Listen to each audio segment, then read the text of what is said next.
I'm Cullen Coker, and I'm the XO of the Rebel Battalion of Ole Miss Army RTC at Ole Miss.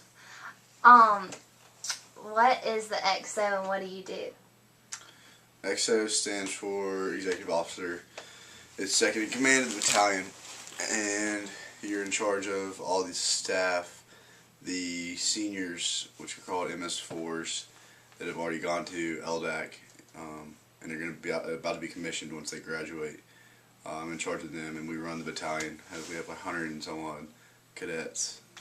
You mentioned LDAC. What is that?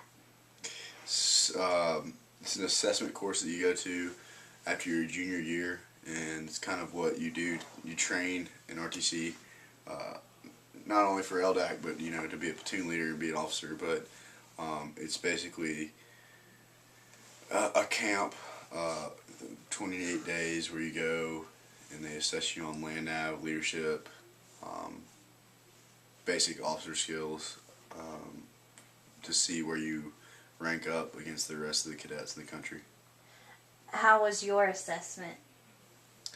It was pretty good. I haven't really gotten my results back yet because I don't assess until next semester or till next year because I graduated a semester late.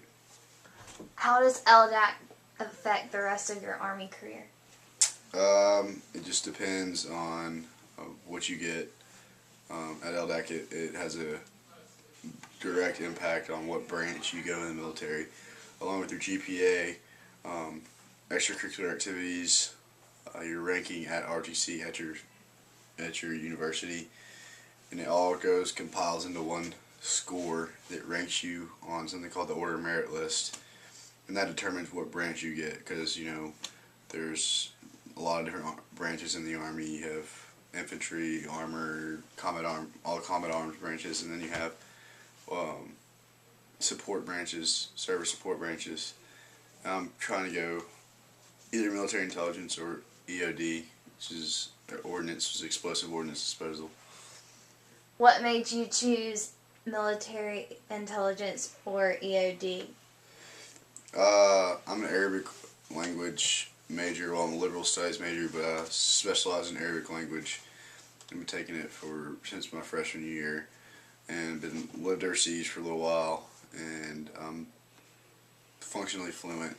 So that would be useful in military intelligence. It's basically useful in any branch, but specifically military intelligence.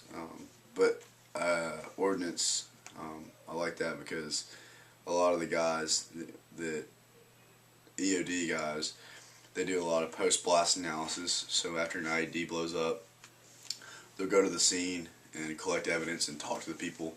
So it helps to be able to speak the language and not have to use a translator or an interpreter. If you can directly speak to them, and it helps a lot more too with the psychological aspect of the warfare of war, just winning hearts and minds. Do you say something in Arabic for us? Yeah, أنا طالب في الجامعة ميسيسيبي أدرس اللغة العربية وأنتج جميل جدا. What does that mean? That means that I go to the University of Mississippi and I study Arabic